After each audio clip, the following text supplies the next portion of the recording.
Picture this. You're 24 years old, fresh out of university, and you get a phone call. Your father, the man who built everything, is in prison. The government has seized your family's ships. Your assets are being confiscated in real time, and everyone's looking at you to fix it. What do? Most people, they'd run, they'd take whatever's left and disappear.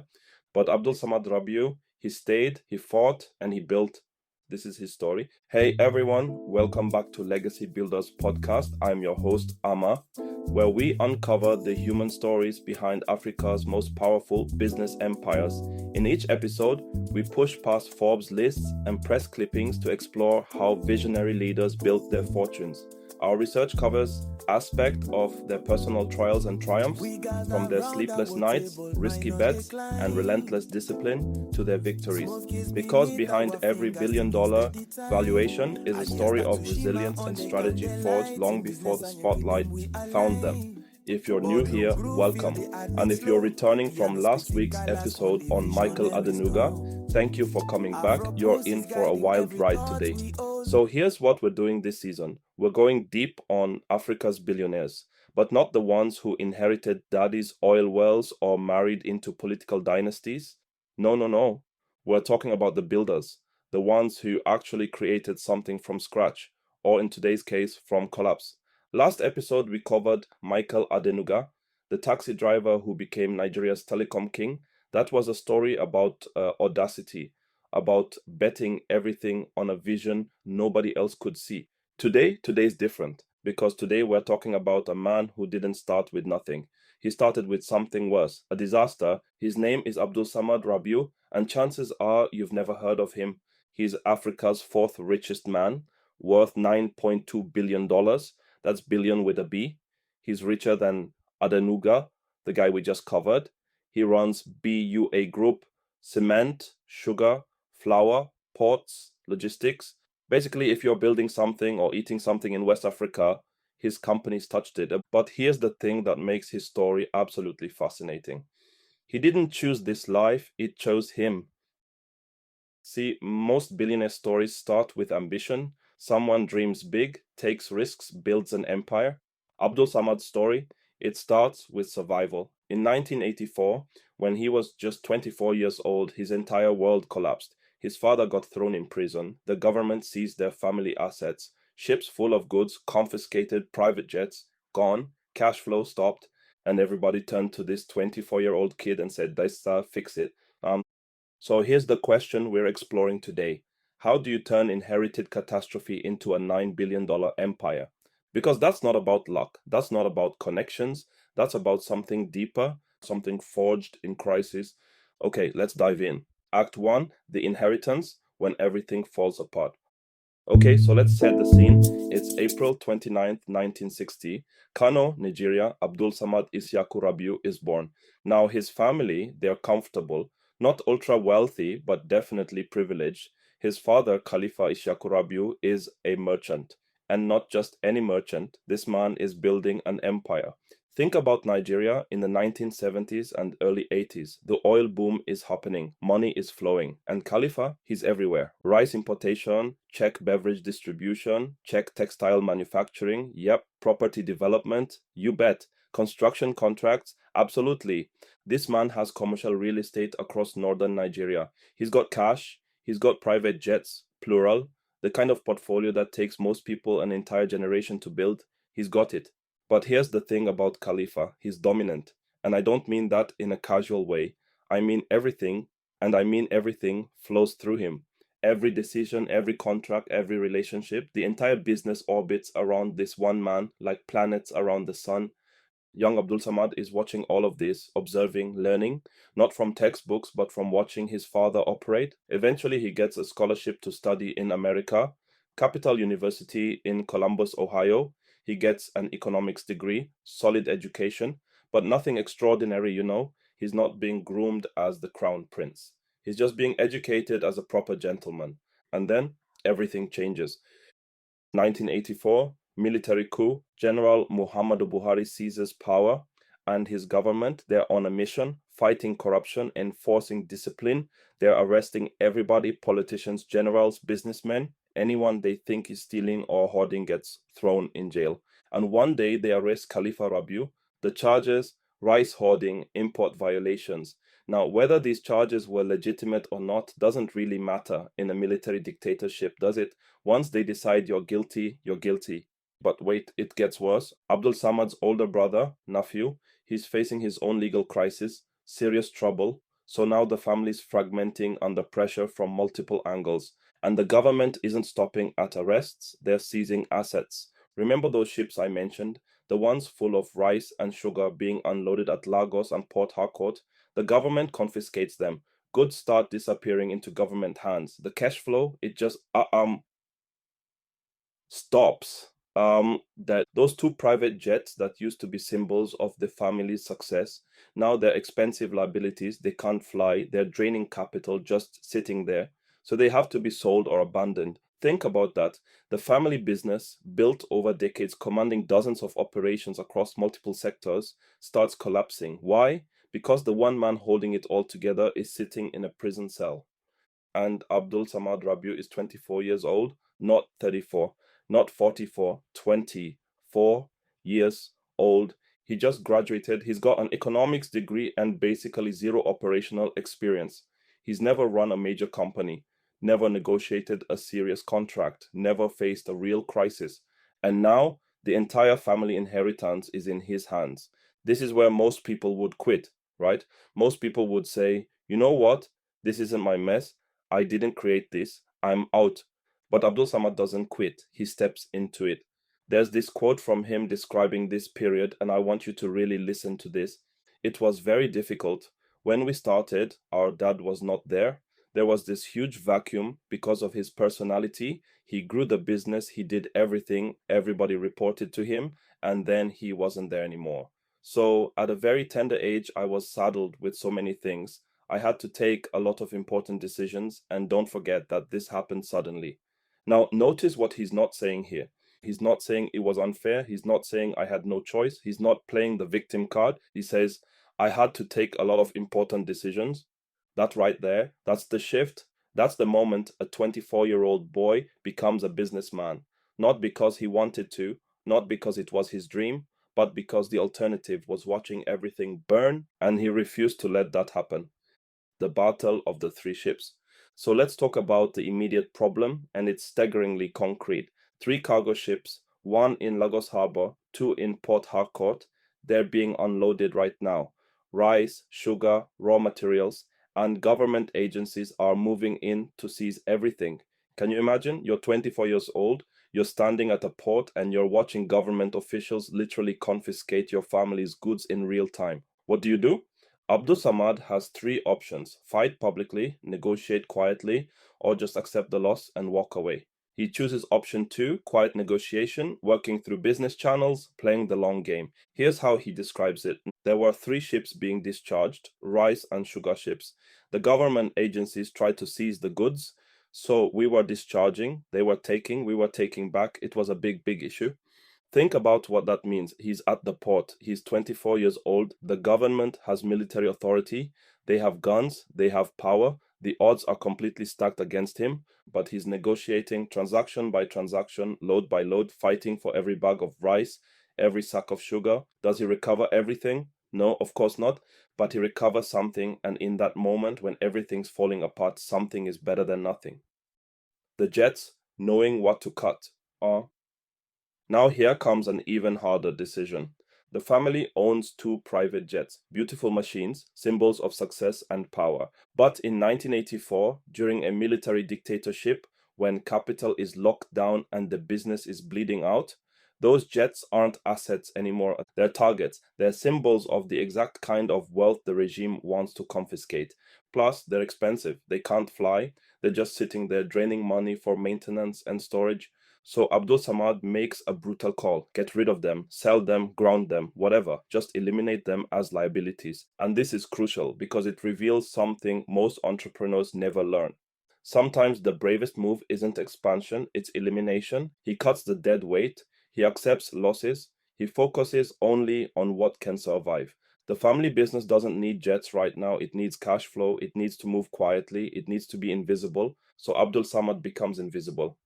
While his father is in prison and his brother is fighting legal battles, Abdul Samad moves through the chaos methodically, securing what he can, letting go of what's indefensible, making decisions that will later seem obvious, but in the moment feel impossible. A new vision takes shape. Now, here's what's fascinating about his response to all this chaos. He doesn't try to rebuild his father's business, he doesn't try to recreate the old empire. Instead, he lets that version die and he starts building something completely new. See, in his father's era, everything was personality driven. Khalifa was the engine, the sun at the center of the solar system. Remove him, and the whole thing collapses, which is exactly what happened. But Abdulsamad's building something different. His vision, a business that's systematic, structured, one that operates independent of any single person, because he learned the hard way. If your entire empire depends on one man, what happens when that man disappears? 1988, the fresh start. 4 years after his father's arrest, the political winds have shifted slightly, different regime, there's finally some oxygen to breathe, and in 1988, Abdul Samad formally establishes BUA International Limited. Now, notice the name. It's not Rabiu family business. It's not Khalifa and Sons. It's a completely new entity, a fresh start. BUA specializes in commodity trading, rice, edible oil, flour, iron, steel, the same categories his father worked with, yes, but it's not the same business. This is deliberate, structured, intentional, systematic, and it's completely his. So here's the first big lesson from Abdul Samad's story. Crisis can destroy you, or crisis can teach you. Most people let crisis destroy them. They give up, they walk away, they play victim. Abdul Samad, he used his family's collapse to learn something his father never had to learn: how to build a system that survives without you. That lesson that's going to make him billions. Est to the reconstruction, building from the ashes. All right, so we've made it through the crisis, the ships, the jets, the family falling apart.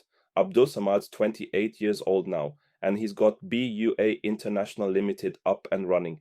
But let's be real, the late 1980s and early 1990s in Nigeria, still brutal. The economy is all over the place, the naira's unstable, access to foreign exchange is tight. Most traders are just trying to keep their heads above water.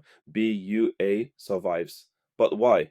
What makes Abdul Samad different from every other trader scrambling for deals? Here's the key. He's asking a different question. Most traders are thinking, how do I make money? Buy low, sell high, quick turnover, next deal. That's the trader mentality, and there's nothing wrong with it. It works.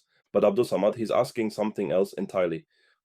What does Nigeria need? What are we importing that we could actually make ourselves?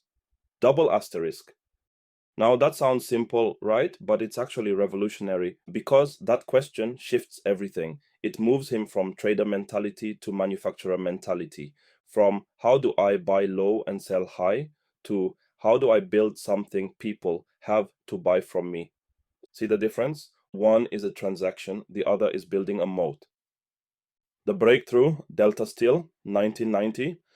So it's 1990, 6 years after his father's arrest, and Abdul Samad lands a major contract. Delta Steel Company, a government-owned enterprise, contracts BUA to supply raw materials in exchange for finished products.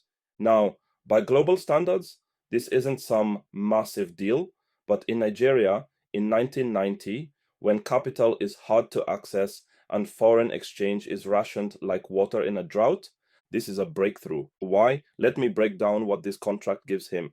First, certainty. He knows exactly what he needs to supply and exactly what he'll get back. No surprises. Second, government backing. The contract is protected, political risk goes way down. Third, cash flow, regular, predictable, you can build on that. Fourth, access to finished goods. BUA now has manufactured products without even owning a factory. Most entrepreneurs would look at this and think, nice, decent margins, steady income, let's just ride this out. But Abdulsamad, he looks at it as a foundation because here's what he's thinking. If I can integrate backward and forward, control the raw material inputs, eventually own the actual processing, I can eliminate the middleman entirely and capture the full margin. This is where his long-term vision starts to crystallize. The playbook vertical integration. So over the next 15 years, watch what Abdulsamad does because it's methodical, systematic, almost like he's following a playbook. Instead of just trading steel, BUA starts investing in steel production. They build rolling mills, acquire foundries, transform from a trader into an actual producer.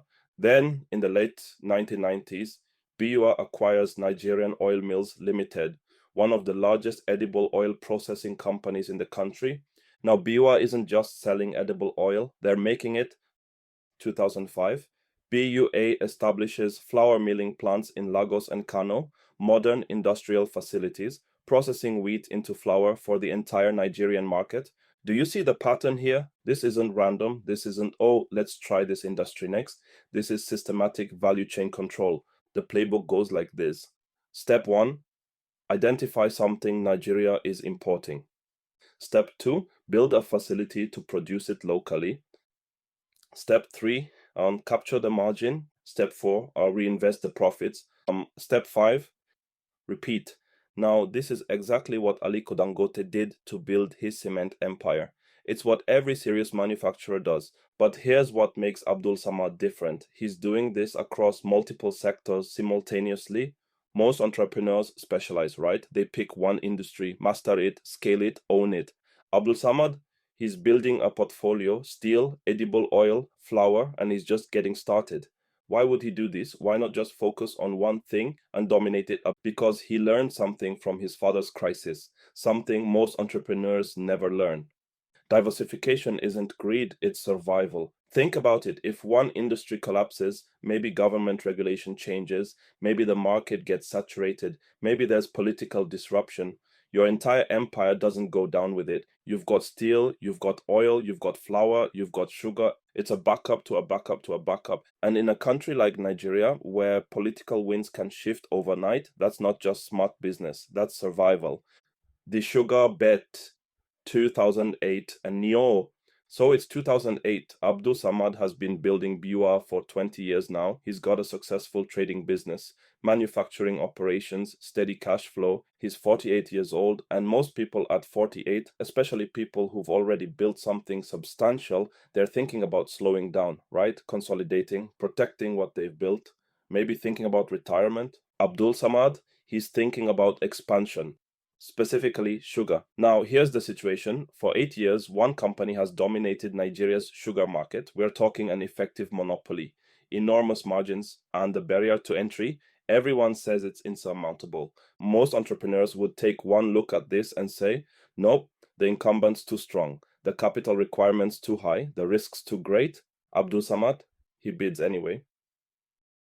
And in 2008, BUA commissions the second largest sugar refinery in sub-Saharan Africa.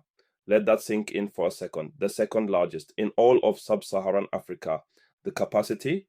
720,000 metric tons of refined sugar every single year. So, this isn't some small-time operation. This is a $500+ million capital investment. This is him betting massive sums on his ability to compete against an entrenched incumbent who's had a monopoly for almost a decade. So the question is why? Why is he confident enough to make this bet? Because he did the math. Nigeria imports massive quantities of refined sugar while theoretically having the capacity to produce it domestically.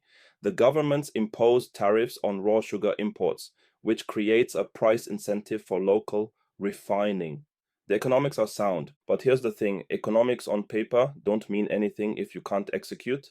And execution, that's everything. The site selection takes time, the construction takes time, the supply chain needs to be built from scratch, the workforce needs to be trained. Most entrepreneurs would cut corners here, rush to market, try to be first, launch fast, and fix problems later. Abdulsamad does it methodically, he does it correctly, he does it at scale. And when the refinery finally comes online, it works beautifully. The sugar business becomes one of BUA's most profitable divisions. And suddenly, that monopoly that everybody said was unbreakable, it's broken. The pattern becomes clear. Nos, all right. So by 2008, if you've been paying attention, the strategy is crystal clear. Abdulsamad isn't just randomly chasing opportunities, he's executing a very systematic plan. And it goes like this. Step 1, identify an essential commodity that Nigerians are importing. Step 2, calculate the economics, tariffs, local demand, margin potential, make sure the math works. Step 3, invest massive capital to build the facility. We're talking hundreds of millions. Step 4, operate it for decades and collect the cash flow. Step 5, reinvest those profits into the next commodity. Step 6, build a diversified portfolio across multiple sectors. Now, this is not venture capitalist thinking. This is not move fast and break things. This is industrial capitalist thinking, old school, patient. Most startup founders today want to grow fast, get acquired, or go public and exit, get rich quick and move on. Abdulsamad, he builds to operate, to collect cash flow, to reinvest, to deepen control, to build something that lasts. This is old school manufacturing wealth, the kind that doesn't just make you rich, it makes your grandchildren rich, the kind that compounds for generations. It's really Act 3, the scale, going toe to toe with Africa's richest man. Okay, so we're in 2009 now, and Abdulsamad is about to make what might be his boldest move yet. He decides to enter the cement industry. Now, let me set the stage for you here, because what he's about to do is either genius or insane, depending on how you look at it. Nigeria's cement market is dominated by one company, Dangote Cement. They control over 60% of the market. They've got the best technology, the best locations, the best supply chains. And the company is run by Aliko Dangote, who, by the way, is Africa's richest man. So you've got an industry with a dominant player who controls more than half the market, has deeper pockets than almost anyone on the continent, and has been doing this for years. Most entrepreneurs would calculate those odds and say, yeah, no thanks, I'll find a different industry. But Abdulsamad, he sees an opportunity. Here's his thinking. When one company dominates a market, prices stay artificially high. There's no real competition, but that also means a second major competitor could capture 15 to 20% of the market simply by being a viable, cheaper alternative. So he acquires a controlling stake in the cement company of Northern Nigeria, a publicly listed company, and begins constructing a massive cement plant in Edo State. The investment, $900 million. Let me say that again, $900 million. This is him at age 49, betting nearly $1 billion on competing directly with Africa's richest man in a market that seemingly has already been won. So the obvious question is, why? Why would he do this? Let's break down his logic. First, market size. Nigeria's cement market is enormous, and it's part of a fragmented West African market. This isn't a zero-sum game. There's room for multiple producers. Second, demand trajectory. Africa is building roads, houses, infrastructure, schools, hospitals. Cement demand isn't shrinking, it's exploding.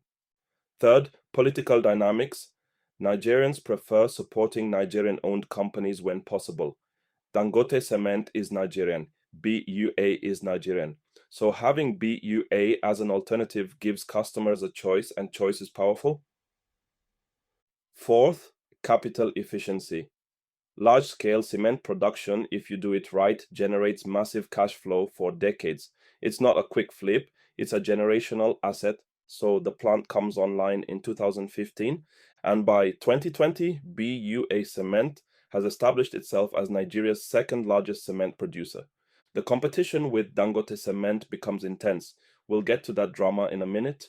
But for now, just understand this. Abdulsamad didn't just enter an industry. He entered the industry where the richest man in Africa already dominated, and he's taking market share. That takes some serious guts. The empire expands. And here's the thing, while he's scaling cement, Abdulsamad doesn't stop building elsewhere. BUA expands into ports and terminals. Why? Because if you're importing raw materials, you need ports. Control the port, control the supply chain. BUA acquires additional cement capacity, Columbina Cement, expansion of the Obu facility. They are not just entering cement, they're doubling down on it. BUA consolidates all its food operations into one entity, BUA Foods. Sugar, flour, pasta, edible oils, all integrated under one banner. By 2020, BUA Group is operating in 5 African countries and spanning multiple links of the value chain. Here's the structure. BUA Cement, Nigeria's second largest cement producer. BUA Foods, one of the largest food and agro-allied businesses in West Africa. BUA Ports, Terminal Operations and Logistics. BUA Steel, Steel Production and Distribution, plus various subsidiaries and joint ventures supporting it all. Now, this isn't some random conglomerate built through opportunistic acquisitions. This is an integrated industrial empire. Each company feeds the others. Each company creates synergies. Need to transport cement? Use BUA Ports. Need to finance expansion? Use capital from another profitable division. Need construction materials for a new facility? Leverage relationships from the steel division. It's a web of mutually reinforcing businesses. And if this sounds familiar, it should. It's exactly the strategy Michael Adenuga used in our last episode. The philosophy. Why manufacturing? Okay, so let's pause for a second and ask an obvious question. At this point, Abdulsamad has billions. He has credibility, he has connections, he could literally do anything. He could pivot to finance, make money from money. He could do real estate speculation, tourism, technology, all the supposedly sexy sectors where money moves fast and you don't have to deal with factories and supply chains. Instead, he doubles down on manufacturing. Why? Listen to how he explains it. Why is Nigeria importing rice? Why is Nigeria importing sugar? We can do those things. We have a young, teeming population that needs jobs. Now, on the surface, that sounds like nationalism, right? Pride, buy local, but it's not. It's economic analysis disguised as nationalism. Let me break it down. Nigeria has a young population. The median age is 18 years old. That means you've got millions of young people who need work, high unemployment, massive purchasing power, access to raw materials, geographic advantage. So if you can produce something locally that Nigerians are currently importing, you accomplish 4 things. 1, you eliminate the import, which saves foreign exchange for the country. 2, you create jobs, thousands of them. 3, you capture the margin locally instead of sending it overseas. 4, you build an asset that generates cash flow for decades. This isn't naive idealism. This is ruthlessly logical economics. Dangote built his empire on this exact logic. So did Asia's manufacturing titans, Samsung, Hyundai, Sony. So did America's industrialists back in the 1800s. It's the oldest playbook in the book. And it works. The Invisible Billionaire. Now, here's what's remarkable about Abdulsamad, and it's something that sets him apart from almost every other billionaire. He has absolutely no interest in appearing successful. Michael Adenuga is private, yes, but he's still recognized. His detention made headlines. His companies are famous. Abdulsamad, he's genuinely invisible. No social media, no parties, almost no interviews. He rarely appears in public. When he does speak, it's about operations, about manufacturing, about economics, never about himself. There are no photos of him in luxury cars, no magazine spreads about his estate, no details about his personal life, his hobbies, his children. This man is worth nearly $10 billion, and most Africans have never even heard of him. Think about that. And this distinction matters because it reveals something about motivation. Abdulsamad is driven purely by the work itself. He's not building for ego. He's not building for status or external validation. He's building because building is what he does. It's who he is. Psychologists have a term for this: autotelic motivation. Doing something for the sake of the thing itself, not for external rewards. And that's dangerous in business, dangerous in the best way, because someone motivated by external rewards, money, fame, status, will eventually compromise. They'll cut corners. They'll choose the fast, easy path when things get hard. But someone motivated by the work itself, they never stop pushing, never stop improving, never stop building. That's Abdulsamad, the Storm's billionaire beef. All right, so we need to talk about the rivalry because by 2015, when BUA Cement came online, Abdulsamad wasn't just another businessman anymore. He was a direct competitor to Aliko Dangote, Africa's richest man, chief executive officer of Dangote Cement, owner of refineries and a sugar empire. And what followed? It wasn't friendly coexistence. It wasn't may the best man win and a handshake. It was rivalry, public, intense, and expensive. 2016. BUA publicly accuses Dangote Cement of engaging in unfair competitive practices to block BUA's market entry. 2020, the tensions escalate. BUA alleges that Dangote Cement is actively blocking BUA's access to limestone quarries in Edo State. Now, if you don't know, limestone is the essential raw material for cement production. Cut off someone's limestone access, and you're basically strangling their business. Then in November 2023, Dangote goes public. He accuses BUA of sponsoring false reports against him in the media.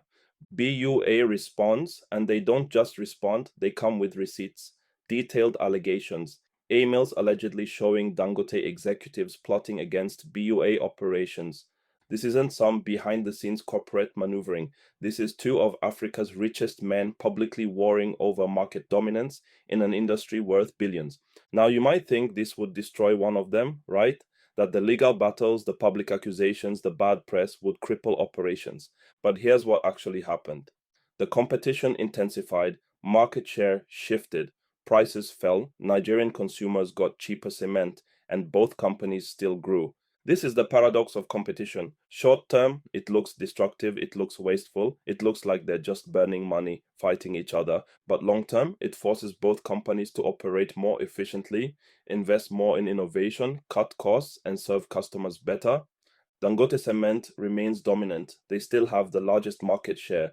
But BUA, they captured meaningful market share by being an alternative, by being cheaper, by being faster in certain markets, by giving customers a choice. Think about that for a second.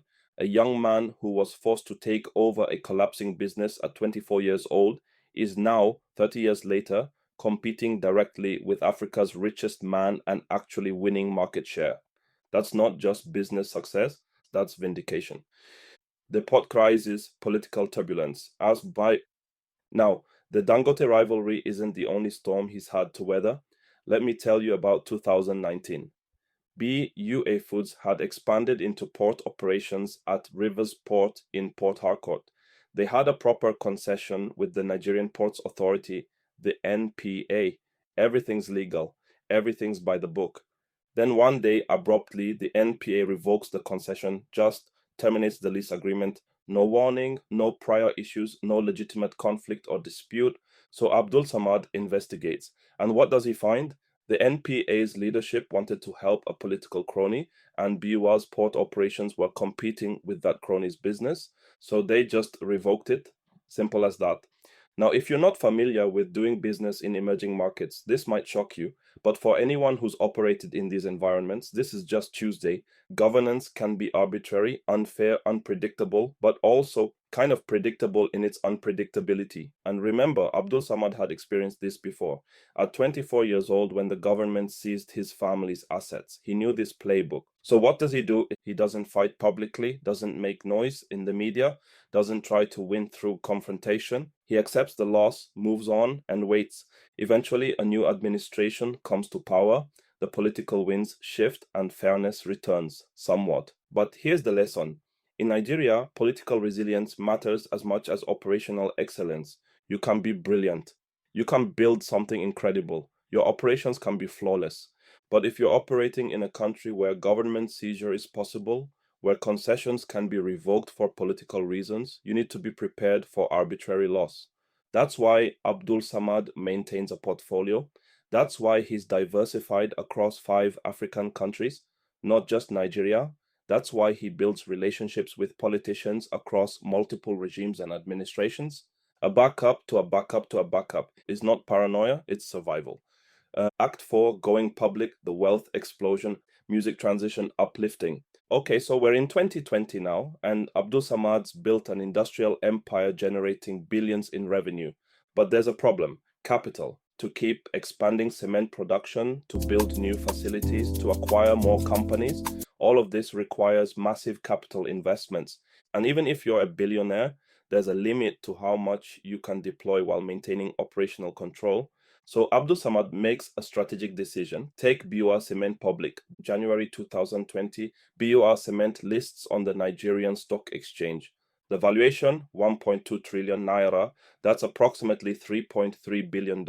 This is transformative. Suddenly, BUA has access to pension funds, institutional investors, ordinary Nigerians who want to own equity in a solid company, plus all the credibility that comes with being public. 2 years later, January 2022, BUA Foods also lists. Now, here's what's critical. Abdulsamad maintains majority control. We're talking 97 to 98% ownership of BUA Cement, 95% of BUA Foods. Think about what he just did. He raised massive capital without diluting control. He created liquidity for the businesses. He set up proper succession planning. This is the opposite of most family businesses in Africa. Most family companies die when the founder dies. There's no structure, no systems, no succession plan. But by going public while keeping majority control, Abdulsamad created something that could outlast him. The money printer goes bar, and then the companies perform. BUA Cement's share price climbs significantly as institutional investors recognize the quality of the business. BUA Foods, in the first half of 2025 alone, they generated 912.5 billion naira in revenue. That's with 260 billion naira in profit after tax. Institutional investors keep buying. The companies become darlings of the Nigerian stock market. And as the share prices rise, Abdulsamad's net worth, it explodes. January 2025, $5.1 billion. August 2025, $7.3 billion. October 2025, $9.2 billion. That's a gain of $4.1 billion in less than a year. Now, you might ask, is that real wealth? Did he actually generate $4 billion in new cash? Not exactly. What happened is the market revalued his ownership stake as his companies performed better than expected. But here's what's crucial. He created businesses so good that when they went public, the market wanted to own them. And that's the difference between a billionaire made through financial engineering or speculation, where wealth depends on market sentiment and accounting tricks, and a billionaire made through manufacturing, where wealth depends on real operations. His companies generate real cash flow. Raw materials go into production lines, finished goods come out, they go into consumers' hands, real products, real jobs, real economic activity. That's why his wealth is forged from manufacturing, not from moving money around on spreadsheets. It's real, it's tangible, it lasts. The machine, how he operates. So by now, Abdulsamad is in his 60s. He's built a $9 billion empire. He's Africa's fourth richest man. You'd think at this point he'd be slowing down, right? Delegating more, playing golf, enjoying the fruits of his labor. Instead, he operates like a machine. Not much has changed since 1984. The same discipline that saved his family business when he was 24, that's still there. Unlike many billionaires who caught publicity and attention, Abdulsamad operates differently. People who've worked with him describe him as having vision without vanity, wealth with wisdom, and success without arrogance. As his management style is systematic rather than personality driven. Remember, he learned at 24 that when your entire business depends on one person, what happens when that person disappears? So he built BUA to operate through systems, not through charisma. He demands excellence. BUA Cement and BUA Foods consistently post strong earnings, delivering superior returns to investors. That doesn't happen by accident. That happens through operational discipline. It's old school, centralized, some might even say authoritarian, and you might think, isn't that outdated? Shouldn't modern businesses have distributed leadership and flat hierarchies? Maybe. But maybe it also reflects something else. The kind of singular authority needed to push through massive complex projects in high-risk environments. When you're building cement plants in Nigeria with $900 million budgets, constructing sugar refineries, navigating political turbulence, maybe tight control minimizes ambiguity. Maybe centralized decision-making moves faster than committees. And in emerging markets, speed matters. The window of opportunity closes fast.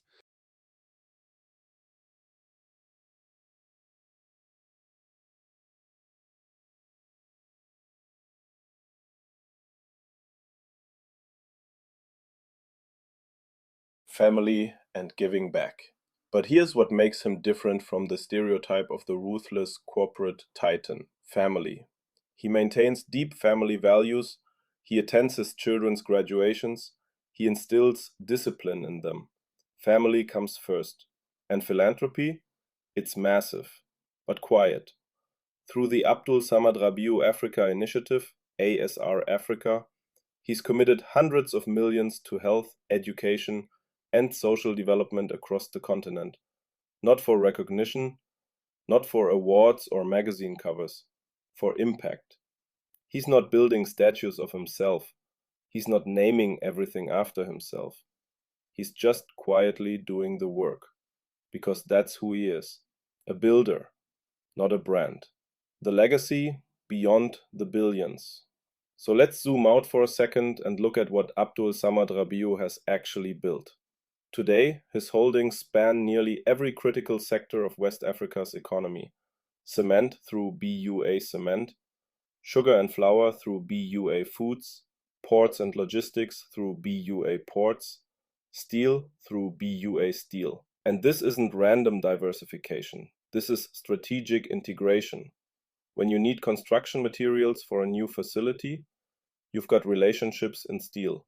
Need financing for massive projects, you've got institutional investor relationships from being public. Need to move goods, you've got ports. Everything feeds back into everything else. It's a web of mutually reinforcing businesses. And despite being worth nearly $10 billion, despite running one of Africa's largest conglomerates, Abdulsamad remains intensely private. He doesn't do interviews, doesn't seek media attention, doesn't leverage his wealth for status. Sure, he's received major honors. Nigeria gave him the Grand Commander of the Order of the Niger in 2012. That's the country's second highest national honor. Ghana gave him the Companion of the Star of Ghana in 2018. But if you ask people about him, the first thing they mention isn't his wealth or his awards. They mention his discipline, his work ethic, his commitment to the work. The vision for Africa. In 2021, speaking at the Oxford Africa Conference, Abdulsamad laid out his vision for the continent. He pointed out something striking. Africa produces 75% of the world's cocoa. 75%. But how much value does Africa capture from that? Almost nothing. Because all the processing, all the value addition, that happens elsewhere. His vision is simple. African nations should process their raw materials locally, capture the margin, and create employment for their young populations. Now, this isn't some revolutionary new idea. This is the exact strategy that drove industrialization in South Korea, Japan, Taiwan, China. But in Africa, where the pattern for centuries has been to export raw materials and import finished goods, this vision is actually countercultural.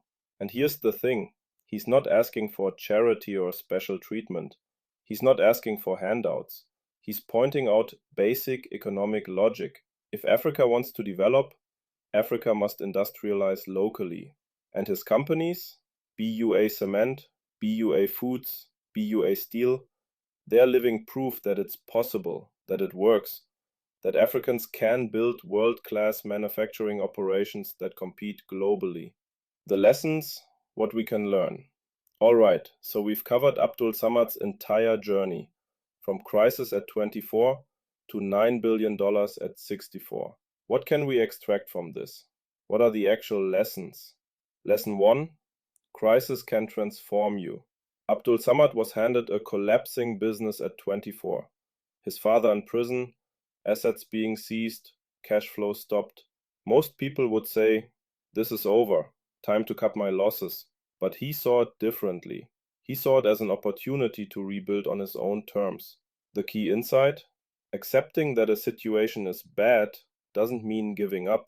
It means looking for what can be salvaged and rebuilding it better. Your current circumstances aren't your destiny. Your response to those circumstances, that's what defines you. Lesson 2. Solve real problems. Abdulsamad didn't try to be clever or innovative for innovation's sake. He asked a brutally simple question. What does Nigeria need? What are we importing that we could make ourselves? This is the opposite of modern startup culture. It's not build something nobody asked for and convince them they need it. It's identify something people are already spending money on and produce it more efficiently. That's how you build real, lasting wealth. Lesson 3. Vertical integration creates unbreakable moats. Every major expansion Abdulsamad made involved going deeper into a value chain, not jumping to random new sectors, but controlling more of the process. That vertical integration creates competitive advantages that are incredibly hard to replicate. Lesson 4. Diversification isn't greed, it's survival. Abdulsamad doesn't have one business, he has a portfolio. Cement, sugar, flour, steel, ports. Why? Because when one industry hits turbulence, and it will, your entire empire doesn't go down with it. Remember what we learned from Michael Adenuga last episode. A backup to a backup to a backup. Lesson 5. Build for decades, not for exits. Abdulsamad builds to operate, not to flip. He's willing to wait, to invest massive capital, to operate for decades and collect cash flow. This is old school wealth, the kind that compounds, the kind that lasts for generations. Lesson 6. Prepare for the storm. Political instability, currency crises, government seizure. These aren't bugs in Abdulsamad's plan, they're features he plans for. That's why he maintains multiple businesses across multiple countries with multiple revenue streams. Resilience isn't just about being tough, it's about being prepared. The final reflection. Forged by fire. Emotional building. So here we are at the end of Abdulsamad's story. Or really, it's not the end. He's still building, still operating, still pushing. He's 64 years old now, been building for 37 years. He went from a 24-year-old inheriting a collapsing business to Africa's fourth richest man. From watching government officials confiscate his family's goods to running a $9 billion empire. But here's what really matters. He didn't become a billionaire because he wanted to be famous. He didn't become a billionaire because he wanted to be rich. He became a billionaire because he was forced to survive. And from that survival came expertise. From that expertise came the ability to build at scale. From that ability came wealth. The wealth? It's almost incidental. His real legacy isn't the billions. It's the industrial empire. It's the cement plants operating across West Africa, providing materials to build homes, schools, hospitals. It's the sugar refineries producing what Nigeria used to import, creating thousands of jobs. It's the ports moving goods, keeping commerce flowing. It's the flour mills processing wheat, feeding millions. Millions of people depend on these businesses for employment, for products, for economic activity. He built that. Not because he dreamed of being a billionaire when he was a kid, but because at 24 years old, when his father was imprisoned and the government seized his family's assets, when everything was falling apart and everyone expected him to run, he decided to fight. And he's been fighting ever since. So what do we take from Abdulsamad Rabiu's story? Here's the core truth.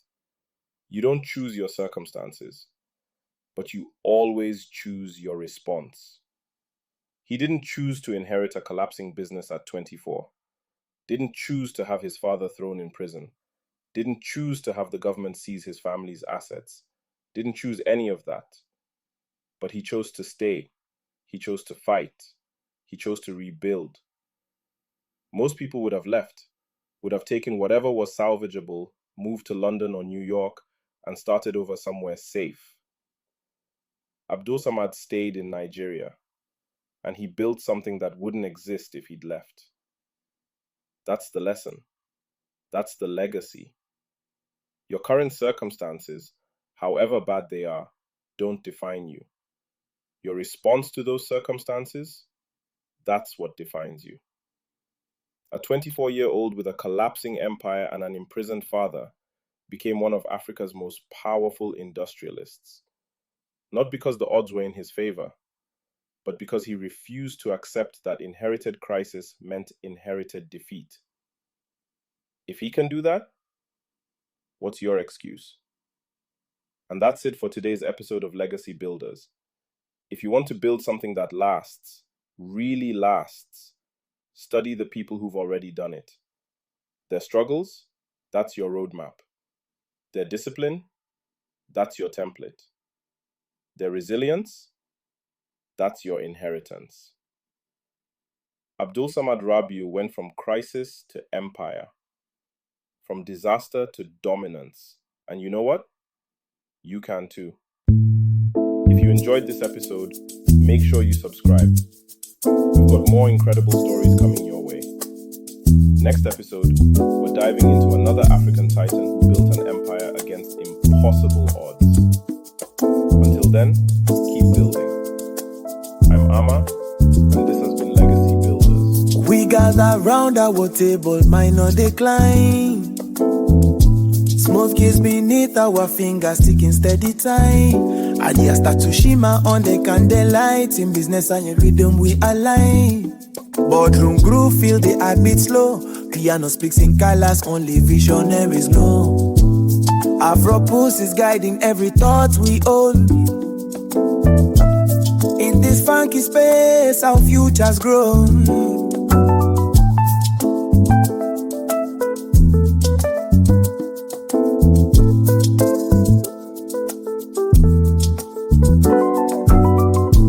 Strategies unfolding like petals in the sun. We map our aspirations, every detail span. Conversations winding in syncopated flow. Melody of progress only we can know.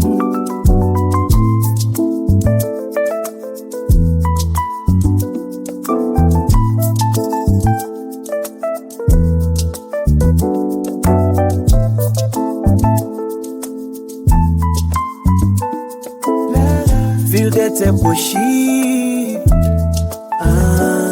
Like this traces lifting, finds its cadence, visions in the air. We close with quiet triumph, success lay bare.